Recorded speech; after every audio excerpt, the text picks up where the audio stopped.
What is your sense of what you're seeing unfold here? Well, it's very encouraging, and I think everyone is hopeful.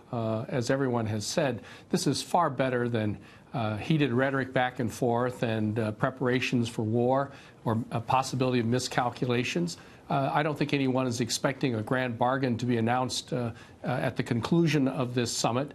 But it's the beginning of a process, and there are going to be many, many details, very tough details that will have to be worked out. But it's good that the two have met, that they seem to feel at ease with each other, and let's just keep hoping that progress will be made, especially with all the advisors on both the United States side and the North Korean side, to make sure that no agreements are made that we will later regret.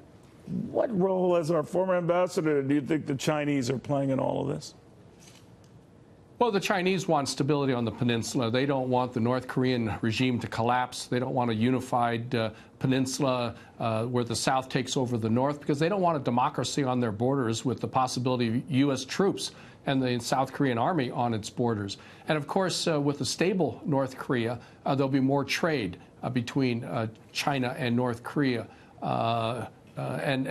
China supports a lot and supplies a lot of the goods that North Korea needs, as well as receiving goods, agricultural goods from North Korea. So they benefit from that trading relationship. They don't want to impose these sanctions, but they have gone along with the UN sanctions, and it's having an effect on North Korea. But they would much prefer more peace and stability and predictability with respect to the Korean Peninsula. You know, Ambassador, I wonder if you could settle a bit of a debate that's gone on over the years that the Chinese, truth be told, can't handle Kim Jong-un, that he's a bit of a rogue character, that he does what he wants, that he thumbs his nose at everyone, including his benefactor, the Chinese. Is that true?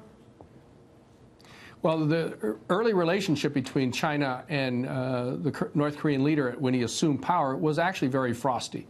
Because he started all these tests, military tests, weapons testing, and very much of concern to China. And so China basically gave him the cold shoulder. They did not meet him after he assumed power. They did not receive him into China as they normally would with the new leader. And so there was a very, very tense, frosty relationship because, again, China was very, very concerned that this guy was unpredictable and creating more tension between the United States and North Korea, which, of course, was of great concern to China because, again, they do not want instability on the Korean Peninsula. They do not want more American troops or an invasion of North Korea. They don't want a collapse of the North Korean regime, because if there's a collapse, you're going to have millions of North Koreans flooding the border, seeking a better life in China, and they don't want to handle that huge migration problem either, or refugee problem. So they were very, very concerned about what the North Korean leader was doing, executing people, members of his family, his uncle and the entire family, using anti-aircraft guns to do so. I mean, this guy is very, very ruthless. And he executed people who were in some ways kind of the go-between and emissaries between North Korea and China. So the Chinese leaders have been viewing this guy with great concern.